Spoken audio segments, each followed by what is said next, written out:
The legal consequences initiated by Janelle and Mary against Kody Brown had finally taken effect. It started with rumors in the backroom, whispers, followed by the secretive worded phone call, late-night stealthy messages, and finally, a secret meet at a charming Flagstaff cafe. Neither woman had been inside for years. No cameras, no crew, but two women huddled at an otherwise deserted corner table, their pasts buried long beneath the grinder of Kody Brown's ongoing soap opera of domination. They'd kept silent for years. Mary held on to the fantasy of forgiveness, the emotional deprivation of being ostracized and publicly shamed. And while Kody had employed Janelle's money, enthusiasm, and determination to finance his own venture, Coyote pass, only to pilfer it all away to girlfriend Robyn and take the land for himself. Now, however, the line was crossed, and the silence shattered. The first official messenger arrived at Cody and Robyn's lavish Flagstaff residence early that morning. Robyn, still in a loosely tied robe, her hair damp from a fresh shower, answered the door expecting a simple package. Instead, she was handed a large envelope that screamed official business. Legal notice. "You've been served," the man said bluntly before turning to leave. Startled, Robyn blinked at the packet, flipping it over with caution. Bold print. Cook County Court. Civil action notice. There were two letters, both addressed to Kody Brown within. One from Mary Barbara Brown, the other from Janelle Shrivever Brown. Glancing at the header was enough to make her suck in a sharp breath. They were asking for the return of marital assets mishandled, joint property, and common ownership. All pieces of land on Coyote Pass were mentioned, along with a few business accounts that had formerly been linked to the Brown Family LLC. Also on the list was Mary's long-contested investment in Lizzie's Heritage Inn. Hi guys, welcome back to Reality Recap. Don't forget to give this video a thumbs up. The paperwork was detailed, incriminating, and brooked no denial. Unaware of the severity, Robyn ran to the sitting room where Kody took his morning coffee. She threw the envelope at him. "You have to read this," she snarled. As Kody read over the documents, his tan face went pale. He looked up, disturbed. He parted his lips, but remained silent. This wasn't merely rage on the part of Mary and Janelle. Court was arriving. The trail of paper had been built painstakingly, step by step, quietly behind the scenes. Janelle and Mary had worked quietly for months with lawyers, title experts, and forensic accountants. What they found was dynamite. Janelle had cashed out a portion of her 401k to help purchase family property, yet it was never legally recorded as joint property. Behind closed doors, Mary's decades of equity and hands-on work in the family business had been eliminated from internal accounting records. After Christine departed, Robyn's name was suddenly turning up on multiple property titles, with Mary and Janelle's names nowhere to be found. They had proof that Kody had filed paperwork without their awareness, transferring common property. And in the meantime, he'd been telling the public they had willingly stepped down, but they never agreed to it. Nobody asked. They'd just been wiped out. Inside the courthouse, there was a thick atmosphere of tension. Reporters hovered in tight knots. There were no cameras inside. TLC had avoided the trial, but the network did confirm the hearings weren't closed. All the legal motions were open record. Any witness was subject to being called to testify. Kody arrived first, curls plastered back, jaw clenched. He wore a poorly cut charcoal suit. Robyn arrived later, obviously shaken. She flinched from the light. Her cheeks were white, her eyes bloodshot. And then, a minute after that, Mary and Janelle came in, their door opening simultaneously. Mary, dressed in a crisp gray suit, had a serene yet authoritative expression on her face. Janelle, shimmering in a vibrant emerald top and black slacks, had a quiet yet intense presence. They did not come to make an argument. They came to reclaim what belonged to them. The gavel came crashing down as the judge came into the room. Court is now in session. Brown versus Brown. Civil case number 225 CV 4561. The opening statements? Blunt. Janelle's attorney was direct, laying out the evidence in a straightforward fashion. Decades of joint investments, verbal promises made on their own television show, and physical proof that Kody began systematically excluding both women from real estate deals starting in 2020. That, it happened to be, was also the year Robyn began to take greater control of his finance. In this courtroom, the plaintiffs weren't just spiritual wives. They had been lied to in the name of family harmony, but in reality, they were equal investors, contributors contributors, and legal stakeholders. Kody's lawyer argued that the women had voluntarily walked away. He highlighted the unconventional family setup and insisted everything had always been fluid and understood between them. But then Janelle took the stand. "I didn't walk away from anything," she shot back coldly. "While Robyn and Kody bought a home I couldn't afford, I lived in an RV on the same property. I worked for this family. I kept track of everything, and I'm done staying quiet." Mary followed her, addressing her in a mix of quiet and cutting honesty. "I waited for truth, waited for justice, waited for love. Instead, I got replaced. I got used, and now I'm taking back what I helped build." Robyn took the stand on day 2. Tissue in hand, she appeared smaller than usual, visibly upset. "I didn't know the titles had been changed," she said, voice cracking. "Kody told me no one else wanted the property, but Janelle's lawyer presented a deed signed by Robyn 2 years before that listed only her and Kody as co-owners." "You signed this," the lawyer stated flatly. "You agreed to take full ownership of property that the plaintiffs had partly paid for. Were you misled?" Robyn did not speak. Her eyes moved toward Kody, who stared silently at the floor. "Did you know that by signing this you canceled the other wives' claims? I thought they gave it up. You were wrong." Day 3 brought the breaking point. Damning evidence came out. Emails from Kody to his accountant, in which Kody referred to Mary and Janelle as non-participants and called the property our retirement plan, his and Robyn. Then a video clip from Sister Wives, in which Kody was caught on tape telling Janelle she had no claim if she didn't approve Robyn's house plan. With the case concluded, the judge delivered a swift and final verdict. Based on the evidence submitted, testimony under oath, and traceable financial contribution, the judge stated, "The court rules in favor of the plaintiffs. Co-ownership of the property is to be reinstated. Mr. Brown is to pay Ms. Brown and Ms. Brown $1.32 million on restitution, interest, legal fees, and investment value, law." Kody was quiet in shock. Robyn cried silently into her sleeve. Reporters swarmed outside the courthouse. Janelle and Mary stood side by side. "This was never revenge," Mary said firmly. "It was truth and reclaiming what was taken from us. We were made to feel like we didn't exist." Janelle said, "Like we were never a part of it, but we were. And we were hurt. Today, that ends." Then, without another word, they turned their backs on the chaos, towards something new. Already the rumors were circulating. The two women were going to develop the portion of Coyote Pass they'd reclaimed, completely on their own, without Kody. A new chapter had begun. This time, they'd write it together. And the headlines just hours after the verdict. Kody Brown, sued by Janelle and Mary. Court orders $1.3 million out. From that day on, Kody went into seclusion. He didn't speak to anyone. Days passed. He stayed hidden away in the house he now legally shared with Robyn. No cameras, no interviews. The curtains were drawn. The charismatic man who had led 4 wives, 18 children, and called himself the patriarch of a pioneer family was gone. Now he walked the kitchen, phone in hand, scrolling through messages from attorney, TV producer, and even his own children, many of whom were angry, confused, or bitterly disappointed. He had lost control, and now the world knew it. His voice trembling, he whispered to Robyn, "I built this family. Without me, they were nothing." Robyn said nothing for a moment. Drained of color, she simply sat at the kitchen table, hands wrapped around a cup of tea she had not touched for over an hour. "It's no longer just them," Robyn whispered at last. "Everybody's getting drawn into this." Her breakdown began, haunted by shame over what had been done in court. Robyn was unable to sleep. Repeatedly, she relived the moment the lawyer produced the evidence, the signed deed, the undeniable proof. Whether she meant to hurt Mary and Janelle was no longer the issue. She was now the face of the Brown family's ruin. Her children sensed it too. The neighbors were whispering. Aurora got a panic attack when she came across TikToks labeling her mom the scammer wife. Brianna outright refused to go back to school. Dayton shut himself in his room and did not emerge for 2 consecutive days. One day, after class, Robyn broke down in tears in the corridor, falling to the floor under the burden of guilt. "This isn't what I wanted," she cried to Kody. "I just wanted a working family." She knew better, though. She was no longer the adored last wife. Now she was the symbol of Kody's betrayal, and everyone in the world could see it. Meanwhile, in the serenity of her sun-kissed Utah kitchen, Christine reacted completely differently. With laughter, joy, and a man who kept her safe on every side, she sat and watched it all unfold. She was baking cookies with Truly and her fiancé David when the word came. Her phone rang non-stop. Former producers, loyal fans, messages incessant. Christine grinned. "Told you," she said softly, then fell silent. After so long staring out the window, she turned her attention to David and whispered, "They finally did it. They finally stood up to him." That night, she called Mary. It had been some time. The phone call was short but intense. "I respect you," Christine Christine breathed. I know what it cost. Mary's voice cracked. It wasn't about hurting him. It was about healing ourselves. Then came the adult children. They started choosing sides. For the first time publicly, Gabriel, Gwendolyn, Madison, Logan, and Hunter posted in support of Janelle and Christine. Gabriel uploaded a photo of the Coyote pass sign with a simple caption. He never took what wasn't his. Gwendolyn, always bold, shared on Instagram, I'm proud of my mom, especially after watching my dad treat them like trash for years. Sources revealed that relations in Robyn's home had turned toxic. However, Aurora, Dayton, and Brianna said nothing, at least publicly, but seething was going on behind closed doors. Robyn and Aurora were screaming at each other over leaked court documents, media frenzy, and their eroding privacy. Then Dayton finally chimed in to Kody. Did you really think they'd just sit back and let this happen? He demanded. Kody remained silent. For the first time in years, his legacy, his own children, were no longer battling for him. Later that day was the emergency TLC meeting. Behind closed doors, executives were spinning. Not just had their lead cast member been embarrassed in court, but long-standing issues of financial dishonesty, real estate wrongdoing, and disequilibrium of power were exposed, leaving the network's contracts in jeopardy. Producers that traveled out to Flagstaff to meet with Cody and Robyn in person. In private, the demolition was already being videotaped again. In a closed-door meeting, TLC laid the cards on the table. Robyn wept. Kody blew up, but they no longer had any bargaining chips. Producers also phoned Janelle and Mary back in Utah. Would you consider, they asked, doing a spin-off on rebuilding, on healing, on taking back Coyote Pass? Coyote, the women discussed. But then Mary smiled. Weeks later, passive Coyote rose from the ashes. In the burning Arizona heat, Janelle stood firm, boots planted in the reddish earth she had believed she'd never set foot on again. By her side, Mary held a manila folder containing the amended land deed. They had won. They now possessed irrevocable, legal, and inviolable rights to construct their section of the land. Janelle looked at her longtime co-survivor, sister, wife, and friend. What if we turned it into a little home retreat, she asked. Mary smiled. Or a center for wellness, for women who lost themselves like we did. They grinned, and for the first time in years, the happiness was real. Past resentment. There was serenity. There was clarity. The freedom blueprint. The desert floor glinted under the golden late morning sun as it rolled over Coyote Pass. But to Janelle and Mary, it wasn't merely radiance. It was liberty. Surveyors pounded stakes into the ground. A place once symbolizing Kody Brown's broken vows. Now it symbolized something else. A new beginning, built by them. It was theirs now. Not just on paper or in law, but truly in name and in ink. But still, in reality, it was something that they were only beginning to reclaim. Janelle walked the perimeter with a blueprint unrolled in her hand. She told the small crew surrounding her, it's going to be easy, but it'll be mine. Mary lagged behind, her boots kicking up small clouds of dust. She already had plans. Big windows, desert-resistant hardscapes, and a cozy fire pit in the back. One where her grandbabies might roast marshmallows someday. These women weren't waiting any longer. Not for permission, notice, or recognition. They weren't asking to be seen. Now they were builders, makers, and owners. And Kody? He wasn't even invited on the land. Kody Brown's descent into solitude had begun. In the one-time busy home he'd shared with Robyn and her children, Kody was unraveling. The battle in court had cost him more than just money or possession. It had ruined the image he'd worked for so long to build. Patriarch, spiritual leader, the man on whom they all relied. His phone lay motionless on the kitchen counter. If his children hadn't already blocked him, they simply weren't returning calls. TLC did not renew his individual contract for season 20. The emphasis had changed. Kody was no longer the center of the show. He went mad, circling his words, raving about betrayal. I gave them everything, he snarled one night at Robyn, and they stabbed me in the back. But Robyn said nothing, tired of being blamed, tired of being the target. She sat stone-faced and immobile. By the end of the week, she was loading up, and Kody didn't even catch on. Robyn's quiet exit. There were no cameras, no flashy goodbye. On some quiet Friday morning, as Kody slept, Robyn loaded the family van. Aurora, Brianna, and Dayton remained nearby, wordless. They weren't leaving forever. Not yet. But they required space, emotional triage, a buffer between them and the toxic environment they'd been breathing. Time to break free from the man who could only see himself. On the kitchen counter, Robyn left a note. This isn't abandonment. It's survival. I can't be your excuse anymore. You need help. When Kody woke up, the house was quiet. Quiet, really. At the TLC headquarters, in the meantime, the shift in direction had already been approved. The new direction of Sister sister wives no longer revolved around Kody. Rather, the new project featured Mary, Janelle, and even Christine, who had come back from the ashes of polygamy like a fan-favorite phoenix. While Kody's brand and legal reputation were collapsing, a new working title was greenlit: The Reclaimed Sister Wives. The pilot? It would follow up on Janelle's path-breaking work on her little house, Mary establishing her retreat space on Coyote Pass, and Christine offering perspective on her life in Utah, where her home had become a refuge for folks fleeing shattered relationships. Kody was allocated a very short interview time. Shut out, he declined. But the women? They flourished. Healing in the desert. Late one gray afternoon, Mary was sipping iced tea outside the trailer briefly parked on Coyote Pass. She caught the sound of footfall. Janelle emerged with a cooler. "Thought we could have a late dinner out here," she said. Mary nodded. They sat in silence as the sun dipped behind the mesa. The place, once symbolizing war, now emanated a strange peace, the orange light warming the sand in a soft, familiar way. "I never thought we'd get here," Janelle whispered. "Neither did I," Mary replied. "Especially not like this." They laughed, just a little, but it was genuine. So much had happened between them. Both had been isolated, victims of the same man's manipulation, held apart by a system that served no one but him. Now, brick by brick, they weren't just rebuilding their lives, they were rebuilding trust. Christine's visit. A month later, Mary's retreat trailer was beside a dirty red SUV. Christine stepped out. Janelle waved from her trailer. Mary's face split with shock. They hadn't seen each other in the flesh since the trial. No crew, no producers. Just three women who'd once loved and lost the same man, but weren't going to let him ruin them. They toasted marshmallows and laughed around the fire that evening. They dreamed. They shared. Christine took them through photographs of her wedding arrangement. Janelle gave them sketches of the architecture. Mary spoke of converting her retreat into a writing sanctuary for women healing from religious trauma. Christine looked at them both. "We never could have had this while he was in charge, right?" Mary stared at the fire. "He didn't cut us away from him," she whispered. "He kept us away from one another." Janelle moved her head in assent. "Not anymore."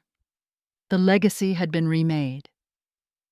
Months went by, and Coyote Pass wasn't what it once was. Fences went up. Modular houses were installed. Solar panels shone under the Arizona sun. At the base of the dirt road, Janelle's son Hunter had erected a wooden sign. Its words were straightforward: "Here, women rise." Fans who had spent a decade watching were seeing something they never thought they'd see. Not only closure, but rebirth. Kody, on the other hand, barely left the house. Eventually, he was officially cut from TLC's future seasons. No longer the center of attention, no longer a pioneer, he'd become a dinosaur. Not a hero, but a cautionary tale.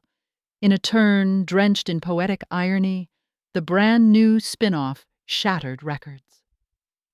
The Sister Wives, reclaimed pilot, was TLC's most watched digital premiere in 5 years. Sunrise over Coyote Pass. It was still, peaceful. Barefoot in the dirt, with coffee in hand, Mary stood as the sun rose over her home. Janelle waved, strolling down the hill from her door. Christine had just arrived for the weekend. They weren't wives anymore. Not rivals now. They were sisters, survivors, and architects of their own fate. And Kody? Nowhere to be found. Just 3 women and their hard-won freedom, basking in the golden light of the land they had once been locked out of. The official launch. Under the vast Arizona sky, hundreds had gathered.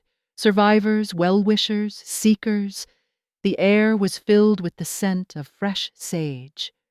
At last, Janelle and Mary's long-dreamed dream had taken shape. The Ember Ridge Retreat, a sanctuary for women escaping financial, emotional, and spiritual tyranny, was a reality. Standing in the center of the new community building, the 2 women clasped hands. Mary's voice trembled as she delivered the opening speech. This was once a battleground, but today it becomes a ground for peace. Janelle spoke next. For years, we were silenced in the name of spiritual obedience. This place, this is for anyone who is willing to find their voice again. There was applause echoing across the canyon. In the hall, the walls were filled with framed letters. Letters from Sister Wives viewers over the years, who wrote that Janelle and Mary's courage gave them the strength to escape oppressive situations. One letter read, "You didn't just leave a man. You broke a mindset that imprisoned generations. Robyn's reckoning." In Flagstaff, meanwhile, Robyn Brown's world was falling apart. A national nonprofit, Sisters Without Silence, kicked off a formal campaign investigating reality television's role in facilitating patriarchal abuse. Robyn, Kody's apparent favorite no more, was facing growing scrutiny. Clips of her courtroom behavior were dissected on Reddit. The by-side TikToks, comparing her tearful breakdowns to her off-camera confidence, earned over 12 million views. And one video, the Weaponization of Tears Robyn Brown edition, went viral. Then the IRS leak happened. When the Brown family had rearranged their property holdings, Robyn had co-signed some questionable paperwork that could have been intended to conceal ownership and tax responsibilities. A whistleblower, a former accountant, reportedly, leaked documentation. Allegations of financial fraud spread quickly. One afternoon, there was a new lawyer at her front door. "Ma'am, you are required to cooperate fully with this investigation," he said. "Otherwise, a subpoena will be duly served." Robyn collapsed, crying on the porch. No cameras, no Kody. And worst of all, perhaps, her son Dayton had quietly moved out, without a word. But Kody's not done yet. He, too, was pulled back into the legal maelstrom. New records had been unearthed by the IRS. The case was reopened. Now he was charged with reclassifying community property as personal assets, actively hiding money, and dodging debt payments to Janelle and Mary. A new court date was set. Kody appeared alone. No wives, no children, no TLC crew, just an empty bank account and a court-appointed public defender. As the judge read the charges and ordered a 10-year audit of his finances, something inside Kody finally broke. "I didn't mean to hurt them," he muttered. "I just wanted order. I craved order. But the judge didn't flinch. What you craved was control, and it stops here."